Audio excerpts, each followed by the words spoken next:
Hello, good morning. Once again, this is Jovi and welcome to my Avon vlog. Flex ko lang this video kung papaano maging unit manager sa Avon at kung ano ang requirements at kung paano ito gagawin. Ayan. So sa Avon, tatlo po ang requirements sa Avon para ikaw ay maging isang unit manager. Number one requirements is kailangan meron kang 2,000 na purchase sa iyong personal account. Number 2, kailangan meron kang 10 mare-recruit o 10 franchise dealer. So, kailangan mo mag-recruit or maghanap ng 10 tao na ipapamember sa Avon. Number 3 requirements, kailangan meron kang 30,000 na per group sales. Ayan. So, ulitin natin, recap po natin, no? Number 1, personal sale. Yun yung 2,000 na kailangan mong purchase on your own account. Number 2, kailangan meron kang 10 franchise dealer. 10, halimbawa, magpa-member ka ng mga taong kaibigan mo, kamag-anak, kapitbahay, mga kumari mo. Yan. So, yung 10 madali lang, tama? So, number 3, group sales na 30,000. Kung meron kang 10 tao plus yung personal account mo na 2,000, so, madali lang ba yung 30,000? Well, madali lang yun sa loob naman ng isang buwan yun, ma'am eh. So, ipalagay na bawat isang member mo ay magpo-purchase ng 5,000 per month sa loob na ng isang buwan yun. Siyempre, siguro naman, kaya yun na yung 5,000 lang isang buwan naman. Kada linggo, mag-purchase ng 1,515 lang naman, no? Let's say, may 4 weeks sa loob ng isang buwan. So, 1,515, 6,000. So, ayun. Wag lang 6,000, 5,000 na lang. So, 5,000, 10 tao.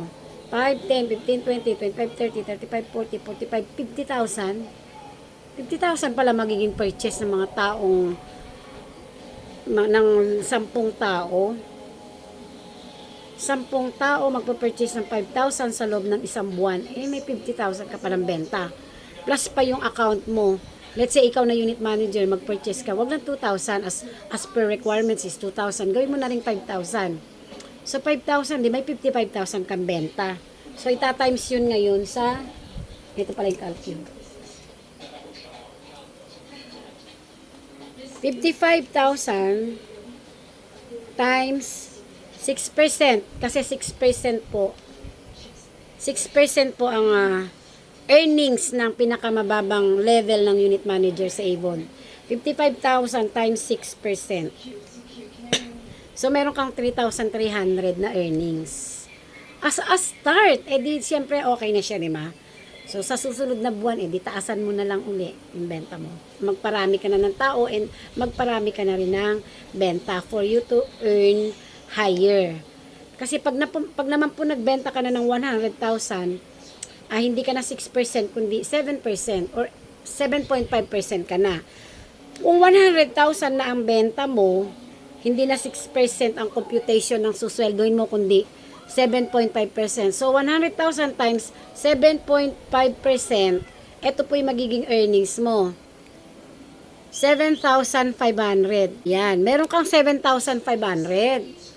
Yan. So, ang earnings mo sa 100,000 na group sales mo, ang earnings mo po ay 7,500. Ganon. Pag kumikita ka naman po ng 300,000 na, 200, 300, 400, times 8% na, or 9%. So, halimbawa, kumikita sa 300,000 na benta mo, times 9%, ayan, 27,000 po ang benta na ang kikitain ng unit manager na magbebenta ng 300,000. Ayan. So, doon ka na sa 300,000, ya. 300,000 na group sale po ng isang unit manager ay 27,000 po ang sinusweldo. Pag nag 500,000 ka naman po, 10% times 10%, 10% na po ang income mo kapag 500,000 na yung benta mo. So, 500,000 times 10%, ma'am, 50,000 na po sasahurin mo. Ganun. So, ayun, mag-unit manager na po kayo. So, once again, pag gusto niyo po magpa-member, as customer, as user ng Avon products, pwede naman po. Pero kung gusto niyo kung gusto niyo pong pagkakita ng Avon, mag-unit manager din po kayo. So, ayun, PM lang po. And once again, thank you for watching. Please follow for more. Bye-bye and have a good day.